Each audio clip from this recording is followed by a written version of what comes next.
Estos 11 versículos que finalizamos de estudiar la semana anterior, como hemos indicado desde hace 15 días, 20 días atrás, esos 11 versículos son una unidad de pensamiento. En el griego corresponden a una sola oración. Y la intención, como hemos estudiado durante las 3 semanas anteriores, la intención del apóstol Pablo en esos primeros 11 versículos del capítulo 5 de la epístola a los Romanos es señalar la plena seguridad que el cristiano debe tener en torno a su salvación. Esa es la intención que tiene el apóstol Pablo. El apóstol Pablo expone en esos 11 versículos las riquezas que como cristianos poseemos al haber sido declarados justos, aprobados delante de la presencia de Dios por la bendita persona y obra de nuestro Señor Jesucristo. ¿Cuáles son esos regalos que se exponen en esos 11 versículos que ya poseemos? Pues que tenemos paz para con Dios, estamos reconciliados con Dios, que tenemos una entrada confiada y una entrada continua a la presencia misma de Dios, que todo lo que acontece en nuestra vida, aun las dificultades y tribulaciones, sirven a favor nuestro, según el propósito eterno de Dios de hacernos a la imagen de nuestro Señor Jesucristo, que tenemos el Espíritu Santo de Dios en nuestro ser, quien nos permite entender y vincular la verdad de la persona y obra de nuestro Señor Jesucristo a nuestro ser, lo que nos hace plenamente conscientes y convencidos del amor de Dios que ha sido derramado en abundancia en nuestra vida. Y que tenemos la plena certeza que en el día que estemos frente a su presencia, nos dará entrada a su reino celestial para morar con Él eternamente. Esos son los preciosos, maravillosos y certeros regalos que expone el apóstol Pablo que posee el creyente ahora justificado delante de la presencia de Dios. Cada una de estas verdades afirman, aseguran nuestro ser en torno a la seguridad de nuestra salvación. Pero, como finalizamos la semana pasada, el apóstol Pablo guía al lector de la epístola, a los creyentes, a que no se queden regocijándose, gloriándose en estos grandes tesoros que ya poseemos, sino que indica que nos gocemos, que nos gloriemos en el Dios y Salvador que ha logrado dichos tesoros para nosotros. Leamos por favor Romanos capítulo 5, versículo 11.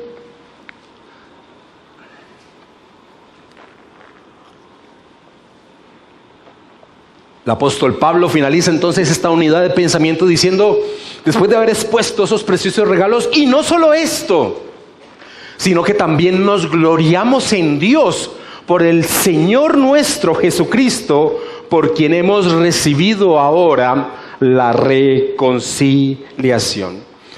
Más o menos, si quiero representarlo de esta manera, lo que el apóstol Pablo dice en el versículo 11, ha expuesto tantas glorias y maravillosas riquezas en esos 11 versículos que el creyente puede y debe gozarse en ellos, debe gozarse en que tiene paz para con Dios, debe gozarse en que tiene entrada a la presencia de Dios continua y plenamente, debe gozarse en entender que aún ni siquiera la tribulación va a poderlo separar de la mano de su Salvador, debe gozarse en entender que la presencia del Espíritu Santo lo vincula con esa verdad, debe gozarse en entender que y tener la plena certeza de que cuando esté en aquel momento va a entrar a la presencia de Dios.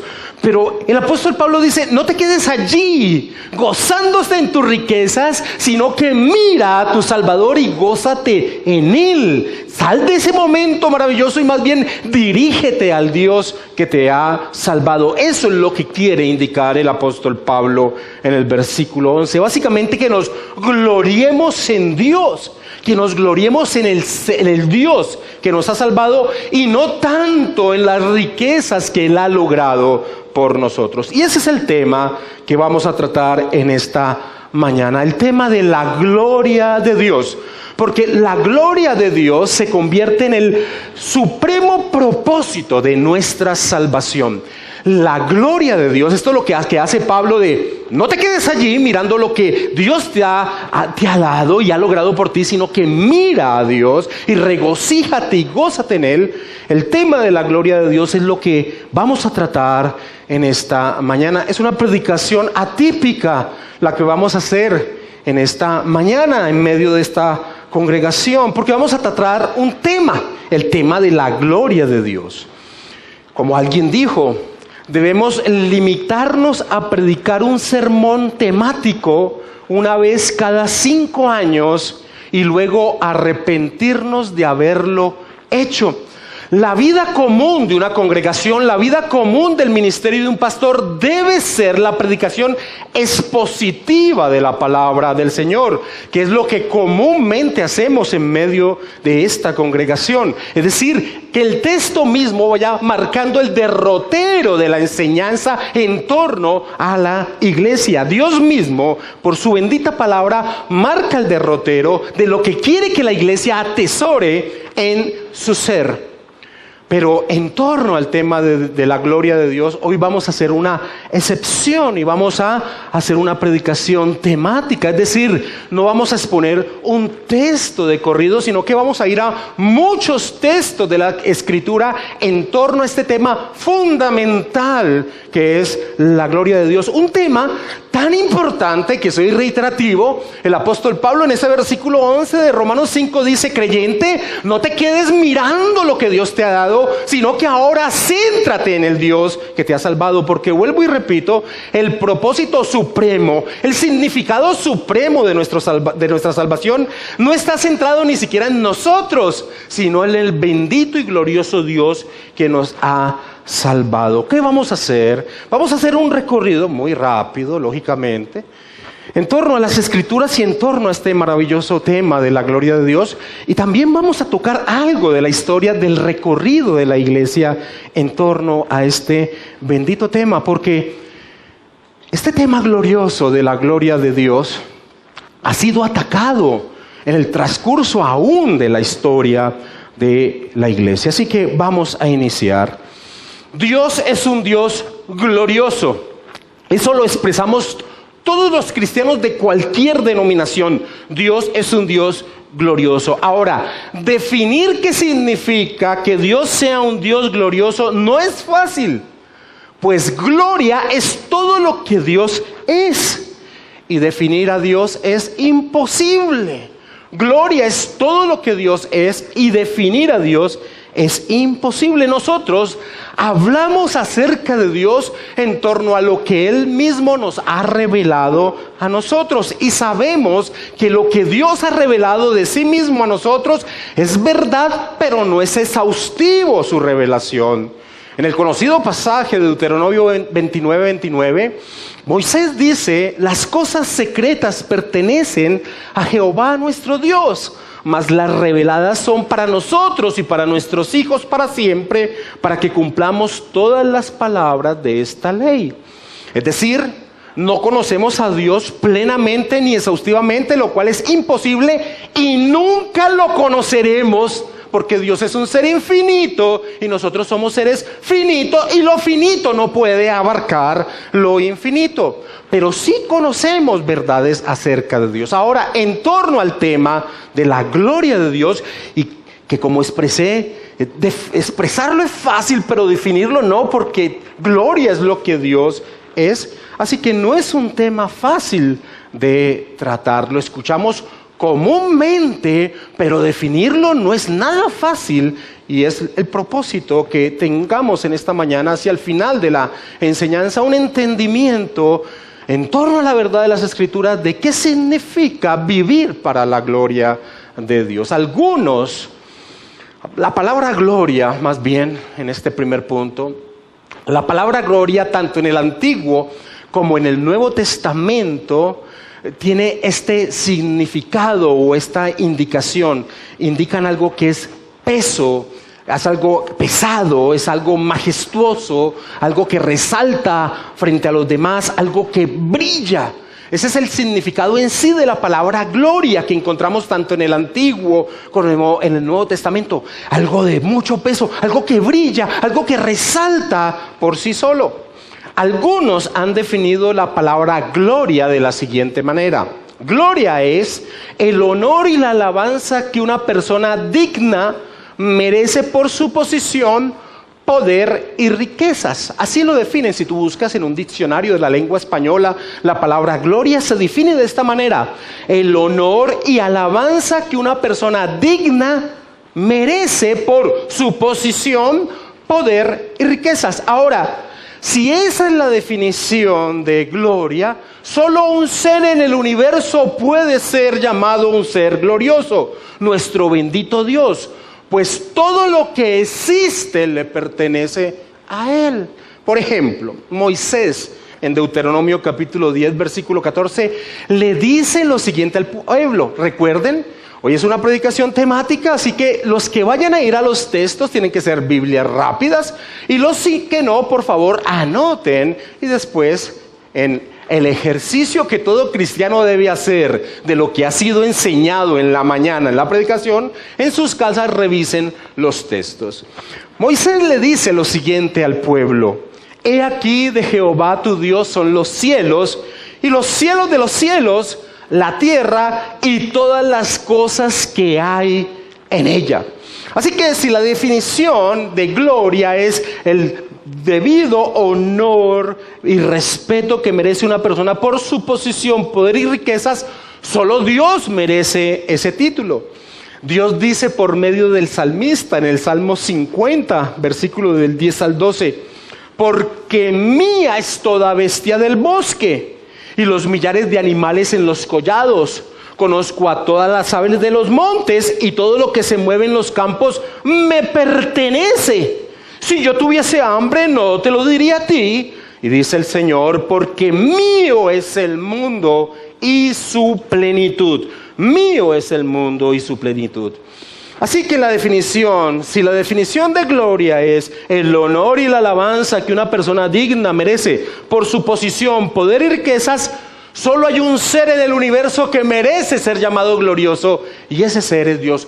Porque las demás personas, lo que tienen no les pertenece. Les pertenece a Dios, quien le ha placido dárselo, como para que lo administren en torno a precisamente su gloria. Solo Dios puede recibir el término de ser un ser glorioso. Un conocido predicador contemporáneo se aventura a dar una definición de lo que significa la gloria de Dios. Este conocido predicador contemporáneo dice: la gloria de Dios es la infinita belleza y grandeza de sus múltiples perfecciones. La gloria de Dios es la infinita belleza y grandeza de sus múltiples perfecciones. Otro teólogo ya contemporáneo da la siguiente definición en torno a la gloria de Dios. La gloria de Dios es el resplandor que rodea toda manifestación de Dios. El resplandor que rodea toda manifestación de Dios. Así que miremos estas dos definiciones en torno a lo que es la gloria de Dios. La infinita belleza y grandeza de sus múltiples perfecciones. El resplandor que rodea toda manifestación de Dios. La pregunta que surge entonces en torno al tema de la gloria de Dios es, y estas definiciones que dan estos hermanos muy profundas y apropiadas, aunque generales, la pregunta que surge es: ¿cómo el hombre puede apreciar la gloria de Dios? ¿Dónde Dios ha manifestado su gloria? Es la pregunta que debe surgir en torno al tema de la gloria de Dios. Y la respuesta es la siguiente: a Dios le ha placido manifestar su gloria en su creación y en la salvación de los que Él eligió. A Dios le ha placido revelar su gloria en la creación y en torno a la salvación de los que Él eligió. Vamos a centrarnos primero entonces a la manifestación de la gloria de Dios en torno a su creación. La creación entera tiene un propósito: mostrar, reflejar la gloria de Dios. Todo lo que ha sido creado con un propósito: mostrar, reflejar la gloria de Dios. El apóstol Juan, el escritor del libro de Apocalipsis, en medio de la visión que tiene, ve a unos seres que representan a los seres vivientes de la creación.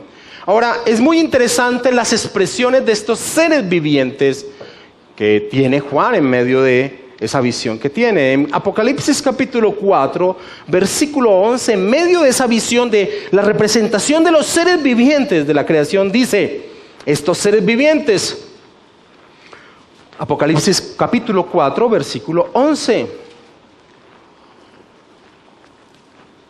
Señor, digno eres de recibir la gloria y la honra y el poder, porque tú creaste todas las cosas y por tu voluntad existen y fueron creadas. Sí, sin lugar a dudas, la creación entera tiene como propósito reflejar, manifestar la gloria de Dios. Es más, en nuestra confesión de fe bautista de Londres de 1689, confesión a la cual esta iglesia y las iglesias bautistas reformadas se adhieren, dice en el capítulo 4, en su primer párrafo, esta verdad, manifiesta esta verdad.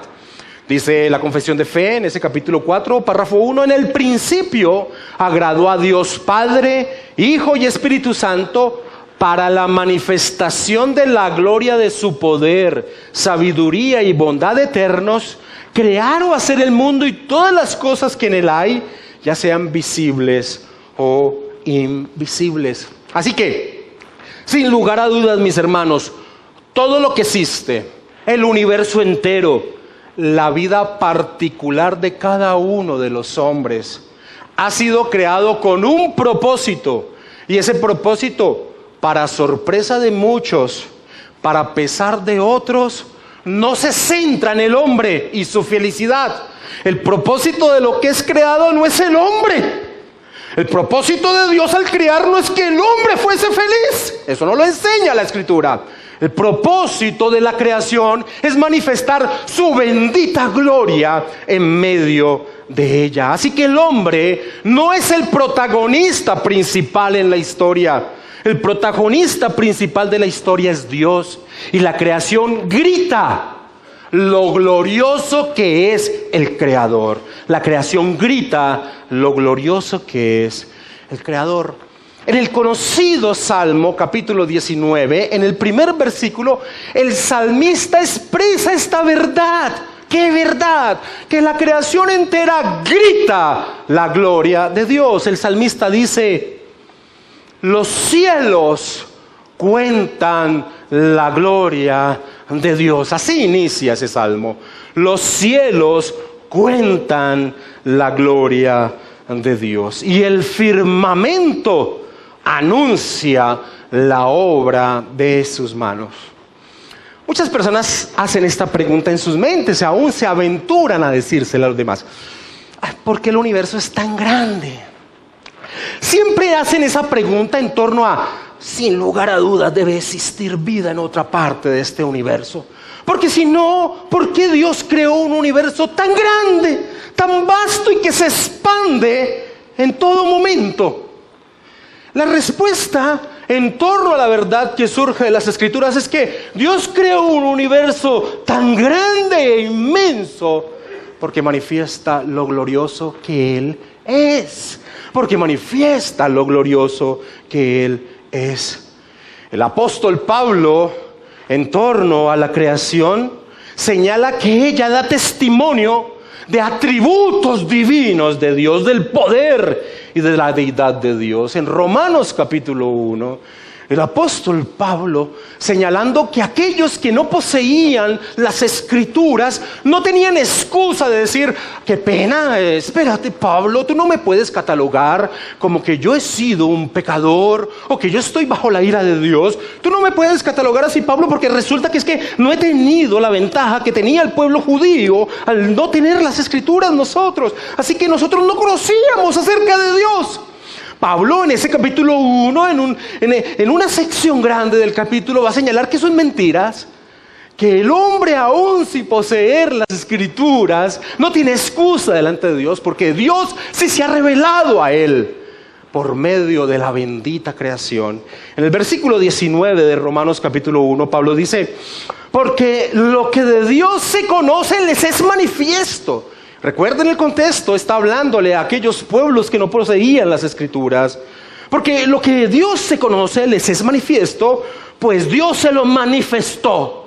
Porque las cosas invisibles de Él, su eterno poder y deidad, se hacen claramente visibles, dice Pablo, desde la creación del mundo, siendo entendidas por medio de las cosas hechas. Así que, sin lugar a dudas, la creación grita la gloria de Dios. La creación refleja su sabiduría, su poder, su majestad, su trascendencia, su belleza, en una sola palabra, su gloria, su bendita gloria. Juan Calvino decía: la creación es el teatro, es decir, el escenario donde se despliega la gloria de Dios. La creación es el teatro donde se despliega la gloria de Dios. Y tenía razón Calvino. Pues la gloria de Dios, como han dicho este teólogo contemporáneo y este predicador contemporáneo conocidos, la gloria de Dios es la expresión maravillosa de sus atributos. Alguien dijo: a través de cada estrella, a través de cada brizna de hierba y sobre todo a través de cada alma viviente, la gloria de un Dios presente brilla. La gloria de un Dios presente brilla. Qué estúpida la teoría de la evolución. Qué estúpida. Creer que por millones y millones de años de azar puede llegar a formarse un ser tan complejo como lo eres tú o como lo soy yo. La creación entera grita la gloria de Dios. El hombre fue creado a imagen y semejanza de Dios, con un propósito, para que en medio de su creación, ya de por sí gloriosa, aún con mayor potencia, pudiese manifestar ese ser con esa maravillosa característica de tener la imagen y semejanza de Dios, pudiese manifestar con mayor potencia la gloria y majestuosidad de Dios. El hombre fue creado a imagen y semejanza de Dios, no como algunos dicen, para que pudiese tener una relación con Él, lo cual es consecuente, sino que principalmente porque el propósito de ese ser debe ser que en medio de una creación ya de por sí gloriosa, Él con su vida, con sus acciones, glorifique, manifieste el gran Dios que lo ha creado. Como dice otro predicador contemporáneo, fuimos creados para constituirnos en espejos humanos que reflejen la gloria de Dios por toda la tierra y eventualmente por todo el universo. Podemos ilustrar, mis hermanos, la maravillosa gloria de Dios, la excelsa gloria de Dios, en un suceso de la vida de Moisés. Por favor, acompáñenme a Éxodo capítulo 33.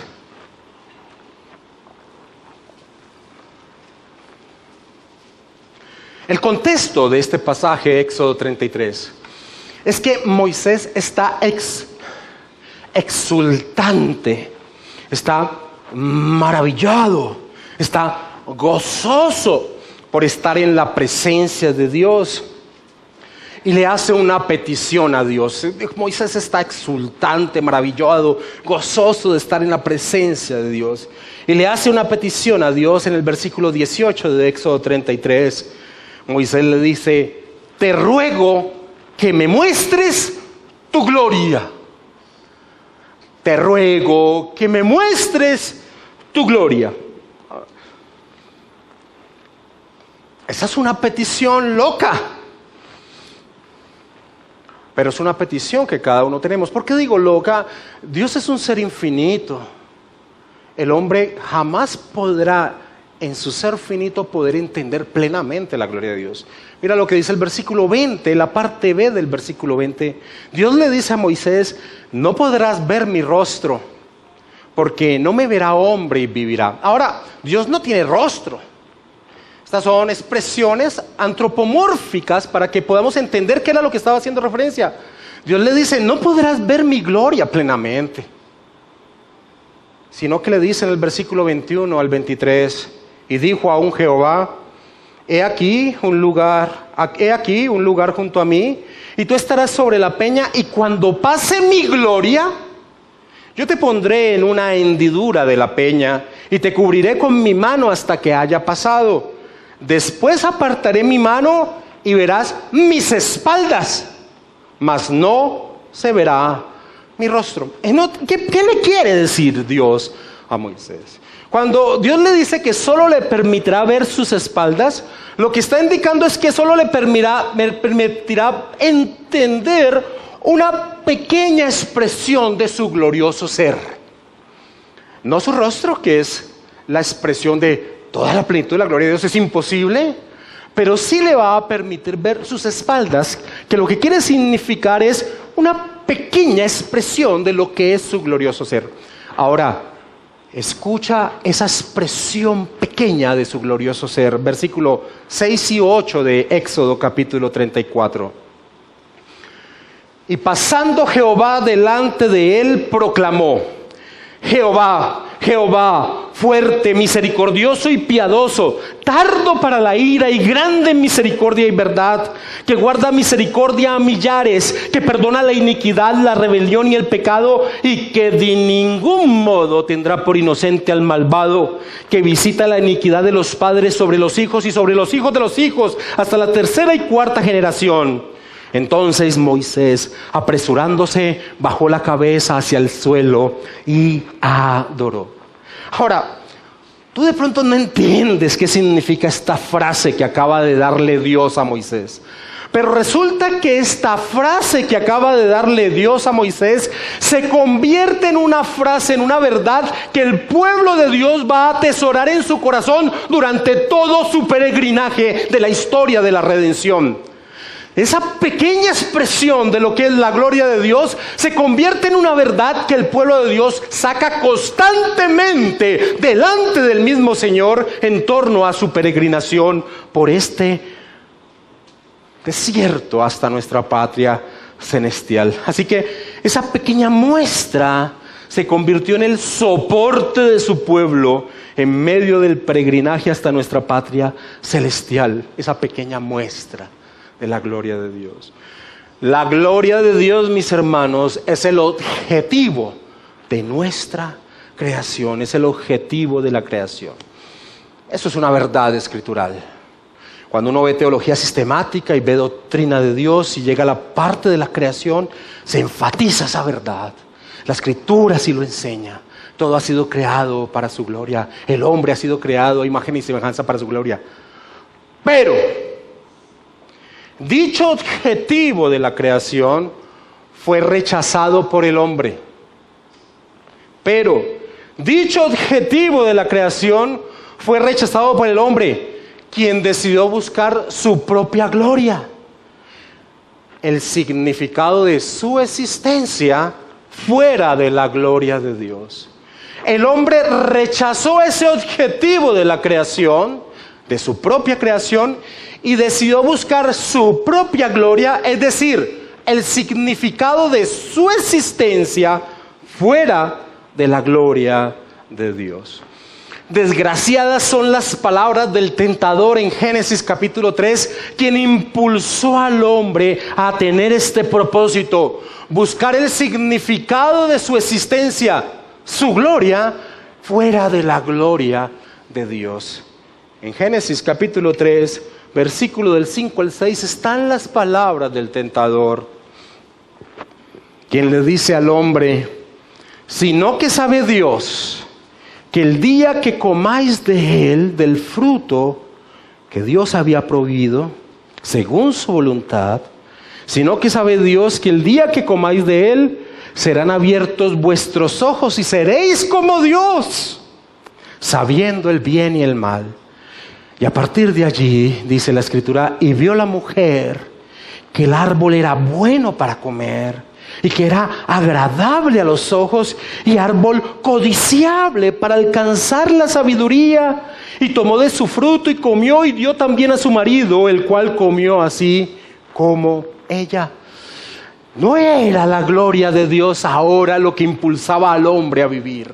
Ahora era esa muestra que el enemigo había dado en torno a buscar su gloria fuera de la gloria de Dios. ¿Cuál es el resultado de esta acción?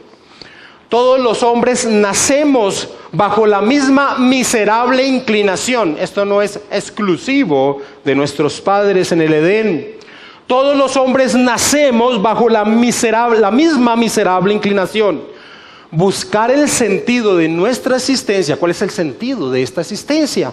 Buscar el sentido de nuestra existencia satisfaciendo nuestros torpes y mentirosos deseos, desechando el único camino que lleva al hombre a su plenitud: vivir para la gloria de Dios.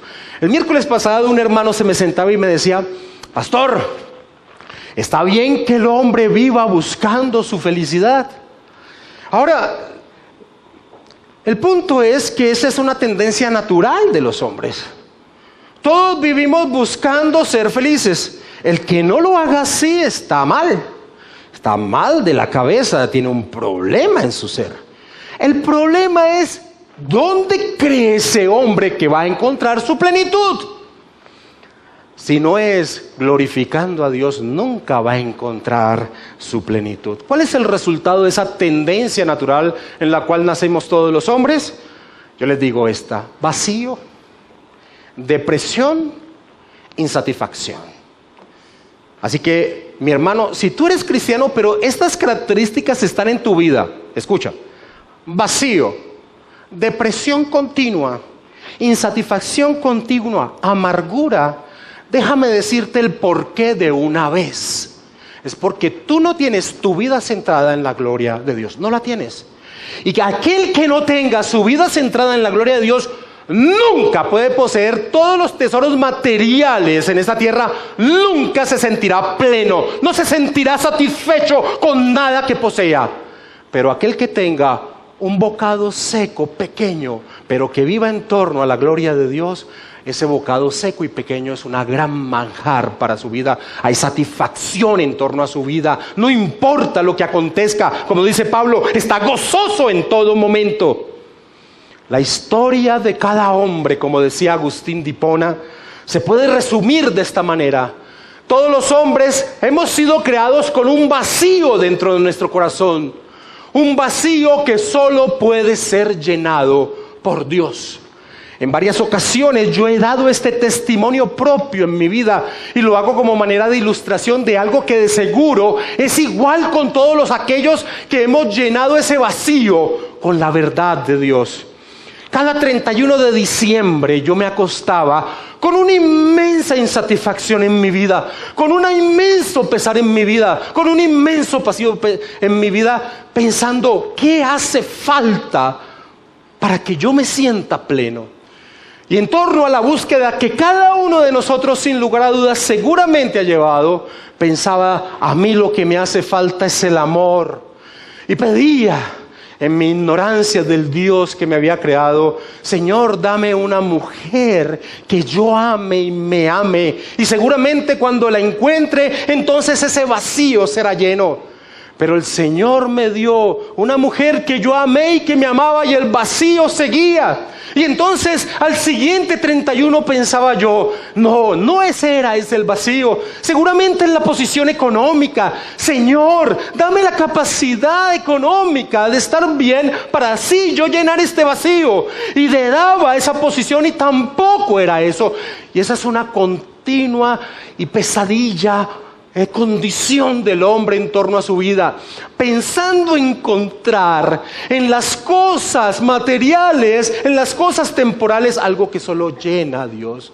Le pedía al único que puede llenar esa insatisfacción, cosas materiales, cuando era Él el que podía llenar mi vida. Esa miserable disposición natural en la que nacemos todos los hombres, recibe de parte de Dios una respuesta natural de su ser. Esa miserable condición en la cual nacemos todos los hombres, recibe de parte de Dios una respuesta natural de su ser, su juicio e ira. Acompáñame a Romanos capítulo 1 y leamos el versículo 18. Romanos capítulo 1, leamos el versículo 18.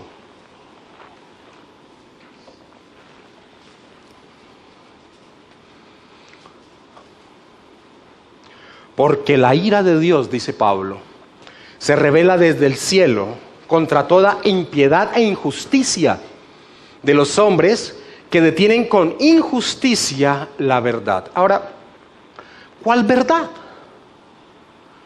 ¿De qué verdad está hablando Pablo allí? La verdad de no mostrar con su vida lo glorioso que es Dios. Versículo 23, parte B. Cambiaron la gloria del Dios incorruptible en semejanza de imagen de hombre corruptible, de aves, de cuadrúpedos y de reptiles. Versículo 25, parte B. Cambiaron la verdad de Dios por la mentira, honrando y dando culto a las criaturas antes que al Creador, el cual es bendito por los siglos de los siglos. Amén. La respuesta natural de Dios, que es un Dios glorioso y celoso, es que aquel que Él ha creado para que viva reflejando su gloria, al no hacerlo, lo único que recibe, como dice Pablo en el versículo 18 de Romanos 1, es su ira. En torno a la verdad de su gloria, Dios dice: yo Jehová, este es mi nombre, y a otro no daré mi gloria. Eso está en Isaías 42:8. Yo Jehová, este es mi nombre. Cuando dices mi nombre, tenemos que entender que no se está refiriendo a lo que nosotros tenemos por concepto de nombre de ahora en el siglo XXI. Nombre es lo que describe el ser en esas culturas antiguas. Yo Jehová, esta es la descripción de mi ser, y a otro no daré mi gloria. A otro no daré mi gloria. Así que la disposición natural del hombre, buscar su gloria desechando glorificar a Dios, escucha esto. La disposición natural del hombre, buscar su propia gloria desechando glorificar a Dios, es en el más alto sentido una afrenta, una agresión a Dios. No sé si me ha hecho entender en estos minutos acá. Todo fue creado con un propósito: su gloria. Si alguien roba en algo, esa gloria es en el más alto sentido una agresión a Dios. La ilustración del celo de Dios quiero mostrarla a través de dos pasajes bíblicos. La ilustración de que Dios cela su gloria, quiero ilustrarla con dos pasajes bíblicos. Uno en el Antiguo Testamento y otro en el Nuevo Testamento. El pasaje del Antiguo Testamento al cual quiero que todos vayamos está en Daniel capítulo 4. En el libro de Daniel capítulo 4. Ahora, mientras tú llegas allí, te voy a dar el contexto de lo que voy a narrar.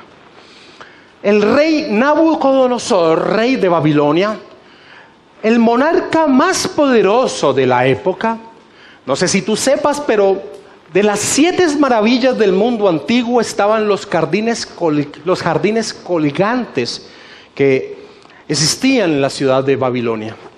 Era un reino maravilloso y poderoso, y que en la tendencia natural del hombre, Nabucodonosor un día se levanta, se asoma por una de las ventanas de su palacio y ve ese esplendoroso reino.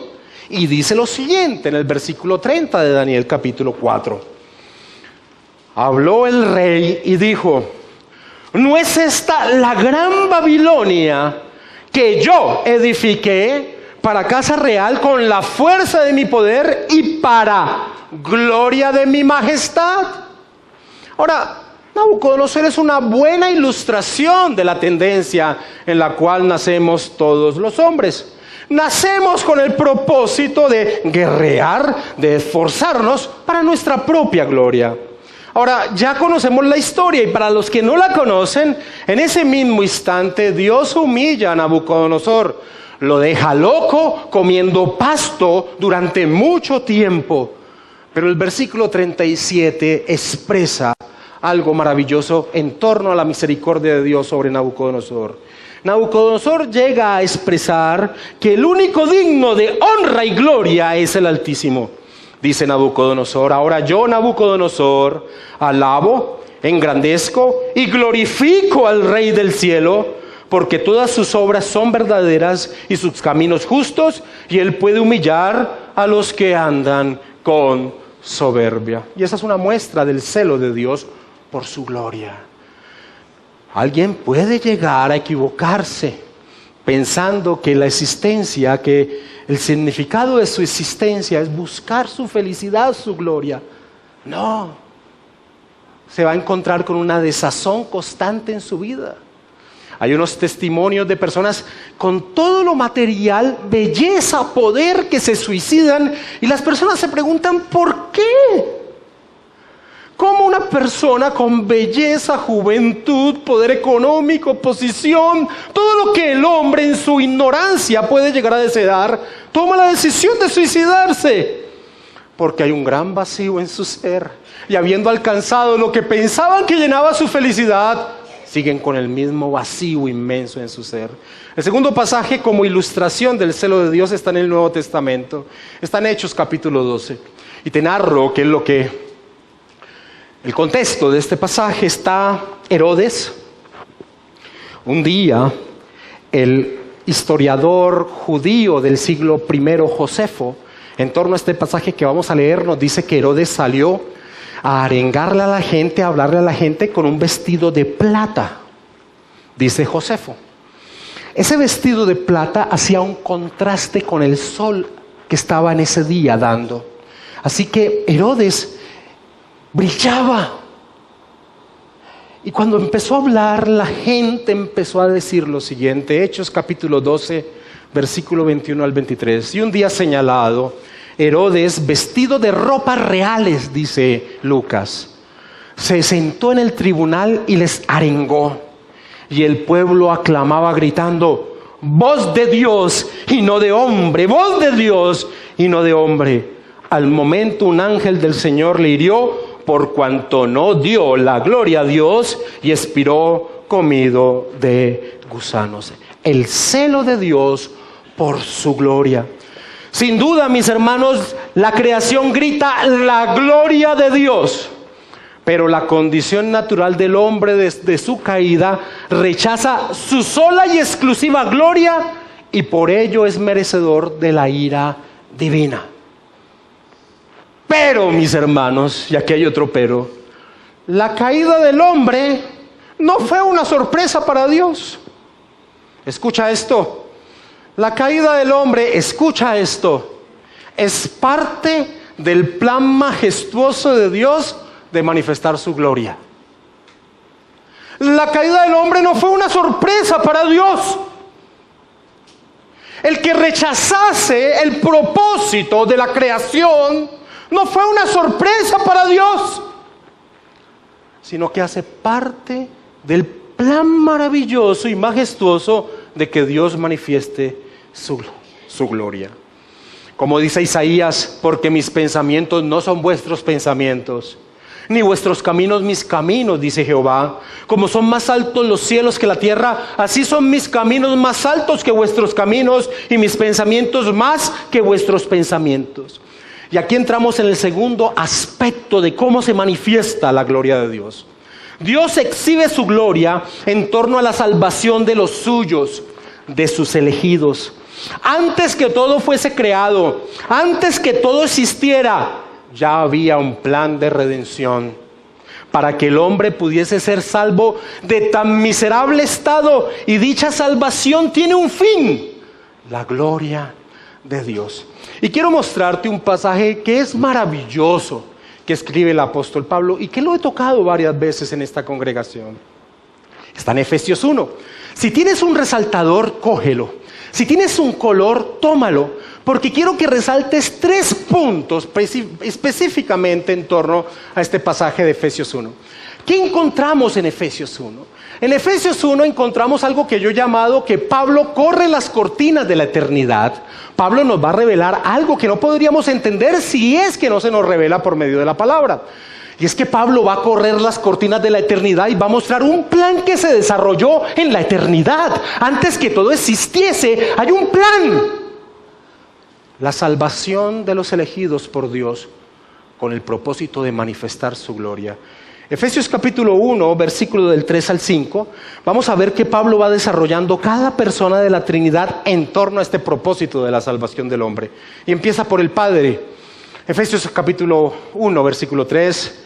Bendito sea el Dios y Padre de nuestro Señor Jesucristo, quien nos bendijo con toda bendición espiritual en los lugares celestiales en Cristo, según nos escogió en Él antes de la fundación del mundo, para que fuésemos santos y sin manchas delante de Él, en amor, habiéndonos predestinado para ser adoptados hijos suyos por medio de Jesucristo, según el puro afecto de su voluntad. Y déjame, yo te resumo estos versículos que hemos leído.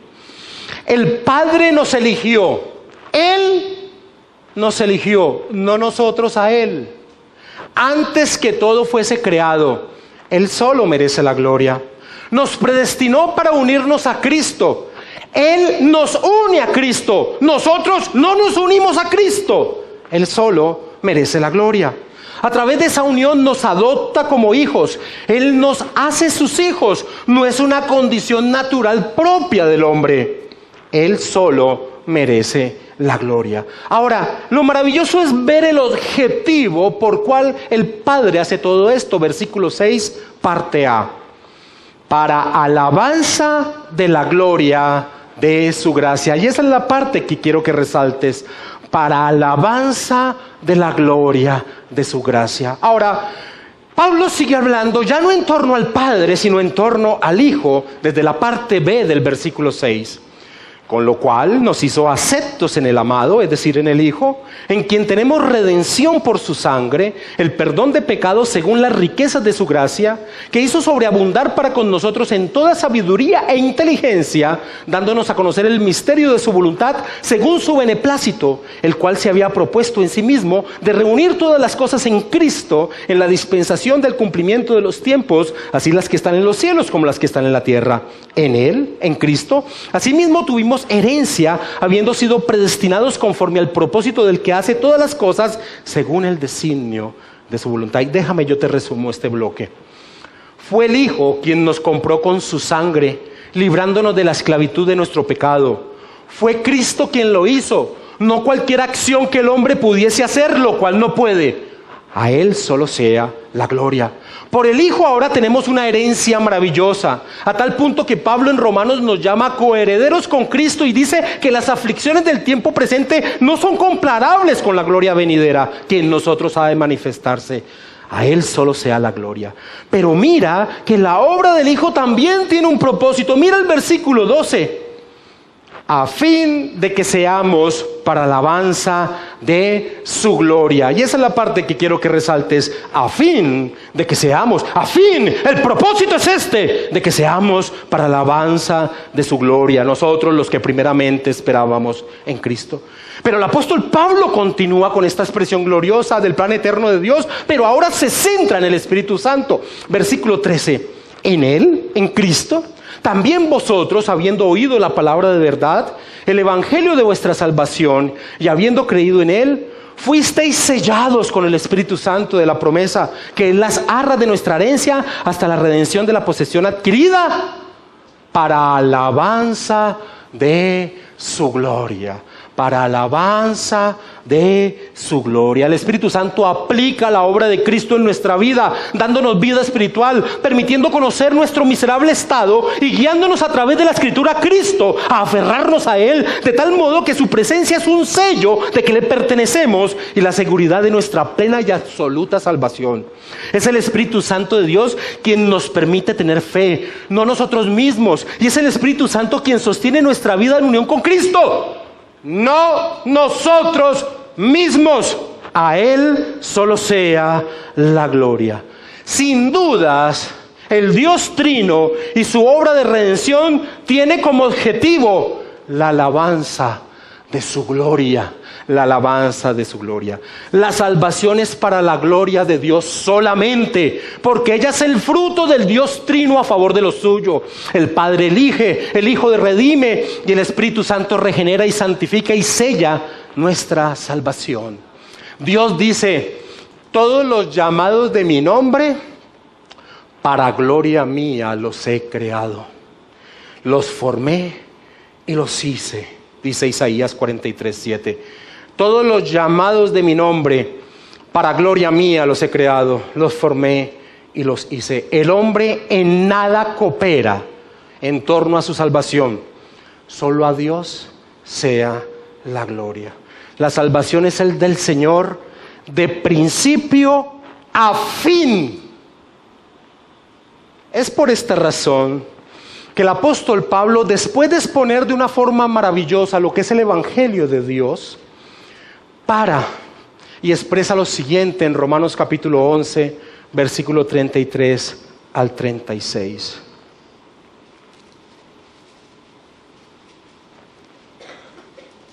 Después de exponer el plan glorioso del Evangelio, Pablo tiene que parar y decir: oh profundidad de las riquezas de la sabiduría y de la ciencia de Dios, cuán insondables son sus juicios e inescrutables sus caminos, porque ¿quién entendió la mente del Señor?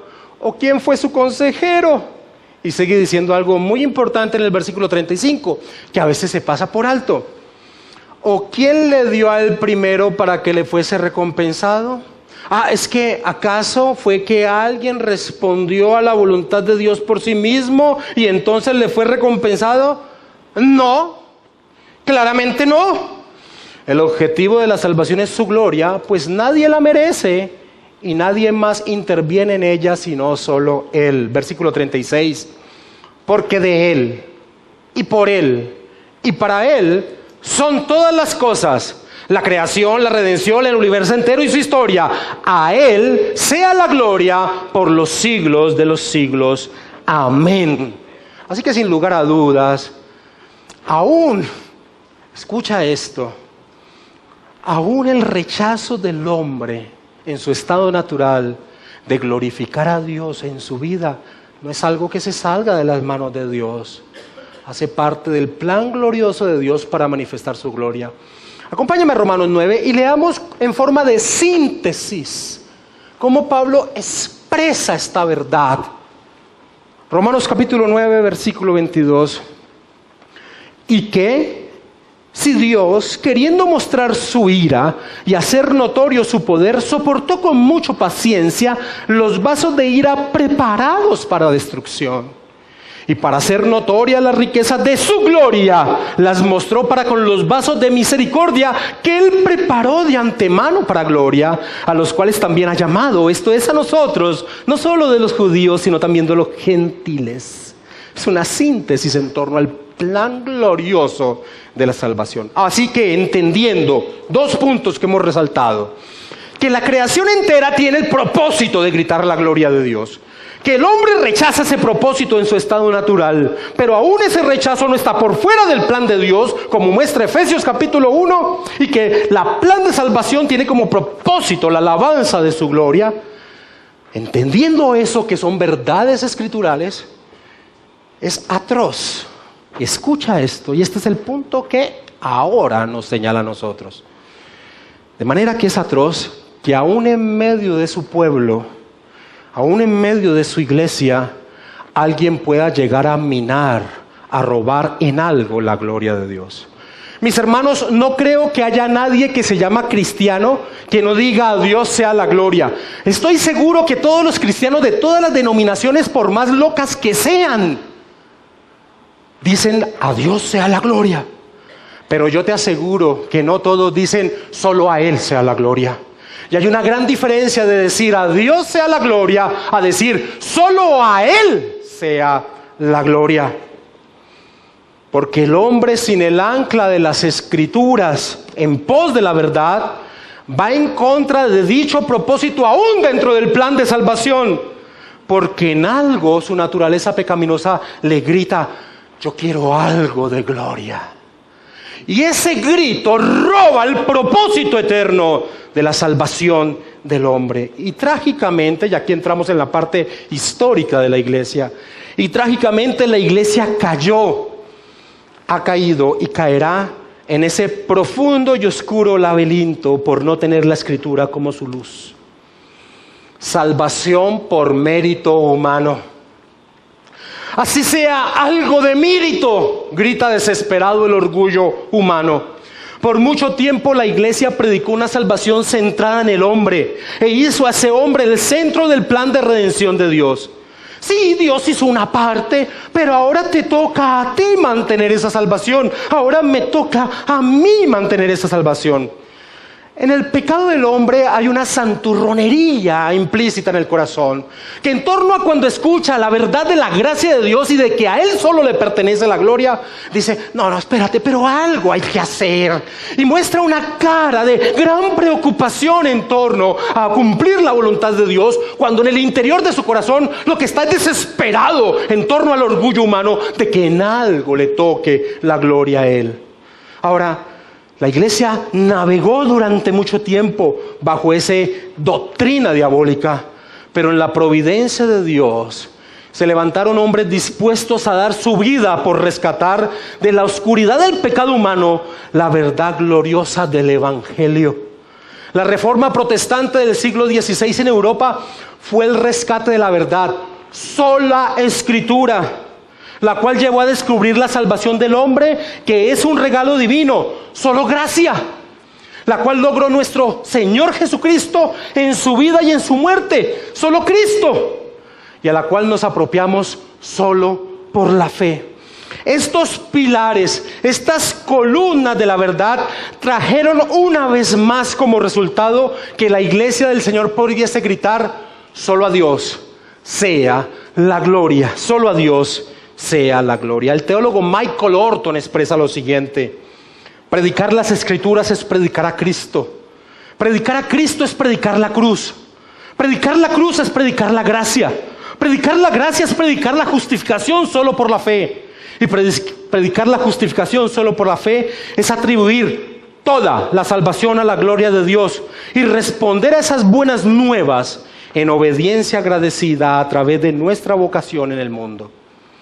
Leo la última parte: y responder a esas buenas nuevas en obediencia agradecida a través de nuestra vocación en el mundo.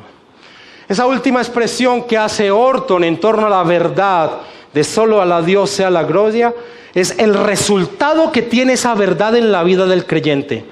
Entender y vivir, escucha esto, métetelo aquí. Entender y vivir constantemente la verdad de la gloria de Dios como el sentido de la existencia tiene como resultado una vida centrada en dicho propósito. ¿Cuál? La gloria de Dios. La gloria de Dios. Glorioso resultado, el objetivo de nuestra existencia, la gloria de Dios. No entender y vivir esta verdad hace que muchos verdaderos cristianos no disfruten de su existencia ligada a Cristo. Se siguen mirando a ellos y no a Cristo. Durante mucho tiempo, mis hermanos, por la enseñanza de, como decía ahora el pastor Julián, del catolicismo romano, que no merece ser llamado iglesia, durante muchos años el creyente vivió sumido en un pensamiento de imposibilidad de vivir centrado en la gloria de Dios. Pues el catolicismo romano creó una división en torno a la relación con Dios. Ellos enseñaron así al pueblo: nosotros somos el clero, nosotros somos los que tenemos un servicio que tiene que ver con Dios. Ustedes son lo secular. Ustedes, por medio de lo que hacen, realmente no hay un vínculo con Dios. Ahora, esa división fue tan marcada que llegó el momento de no dejar participar al pueblo en torno a los dos elementos de la cena. El pueblo solo podía comer el pan, pero ellos, en torno a esa división, podían comer o tomar los dos elementos, el pan y el fruto de la vid. Ellos eran lo sacro, lo consagrado a Dios. El pueblo era lo secular.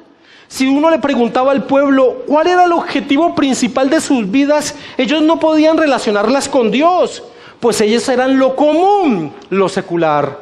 Pensaban que sus actividades diarias no tenían relación alguna con Dios, con la gloria de Dios.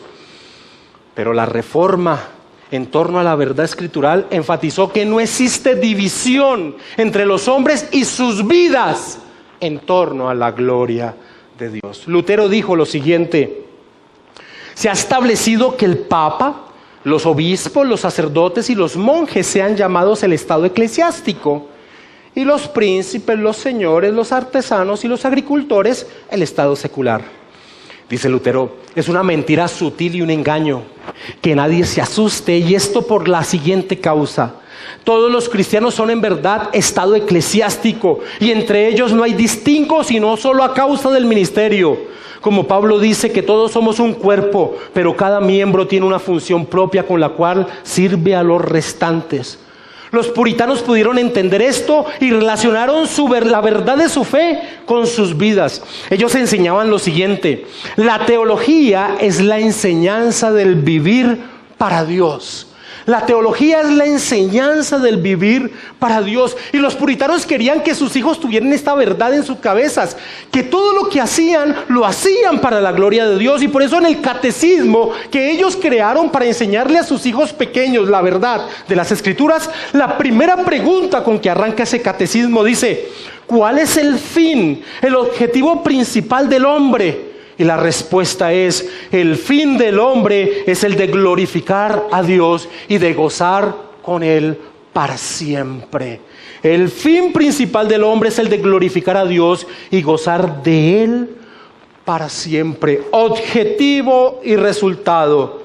La reforma, con el lema solo a Dios sea la gloria, exhortó al pueblo a retornar al camino del cual el hombre nunca debió haber salido.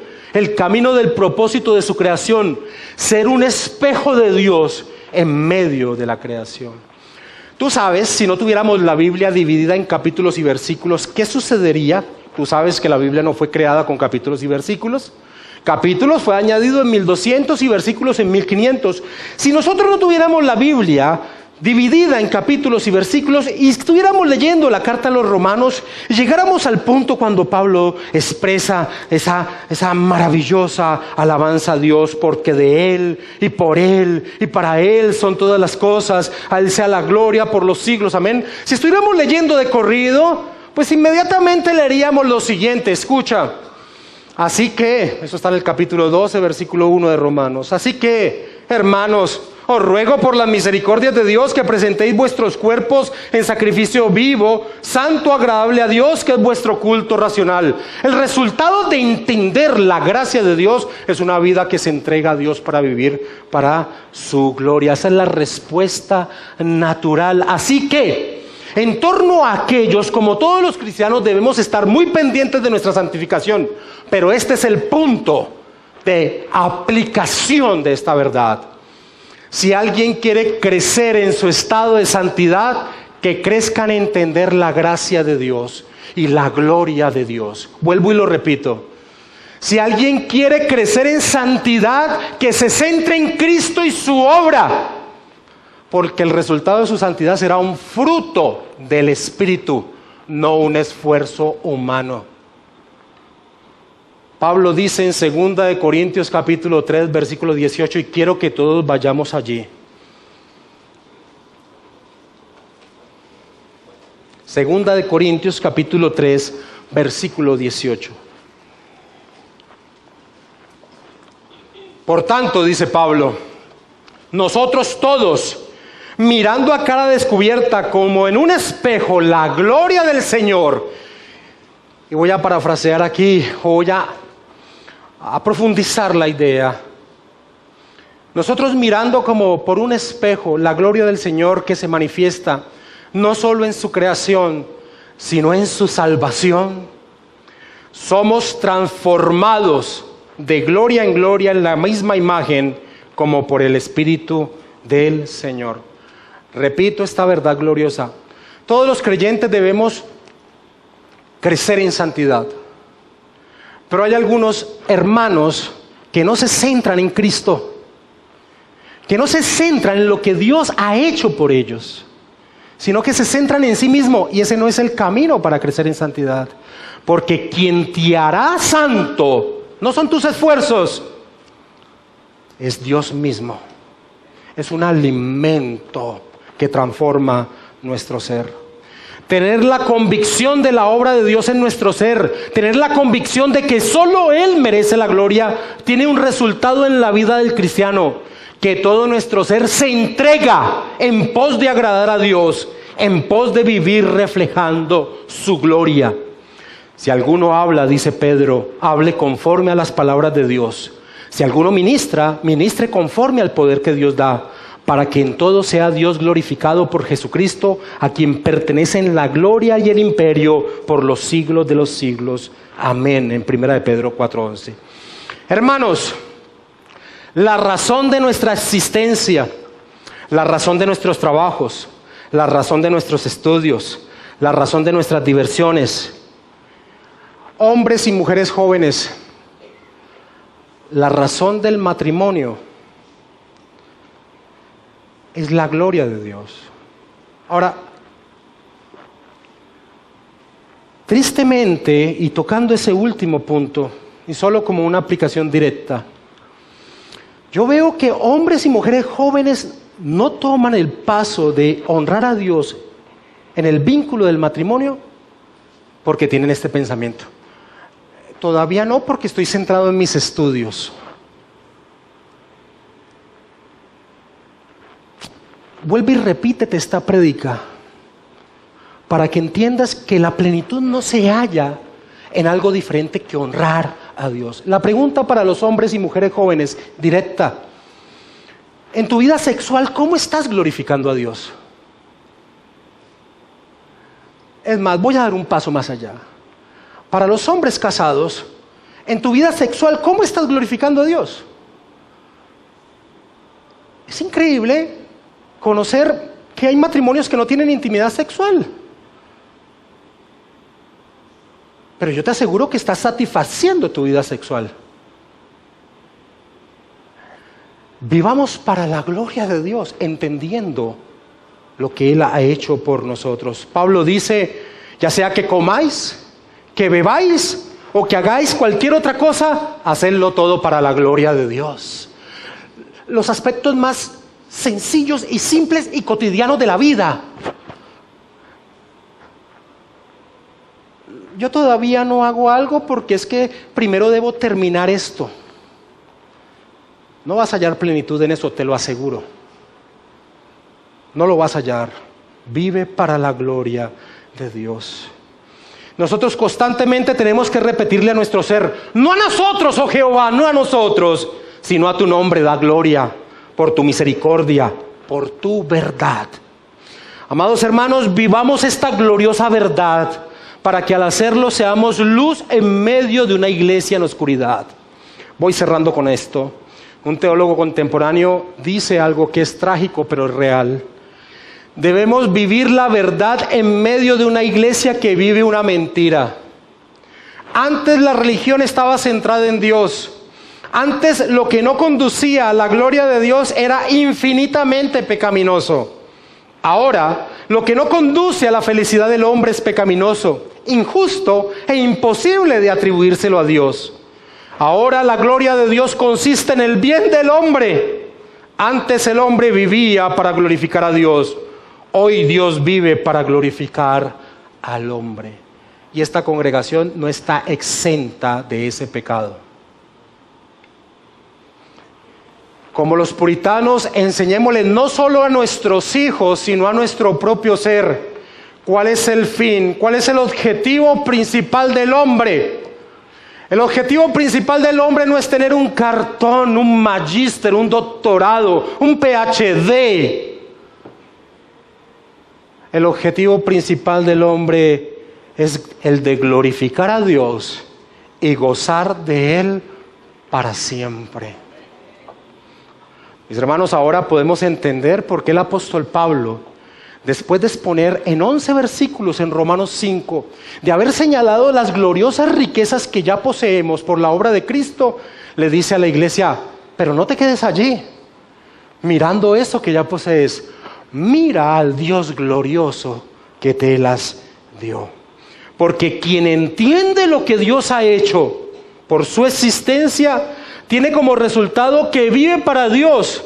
Es decir, lo glorifica con su vida, haciendo su voluntad, y comprueba que es buena, agradable y perfecta.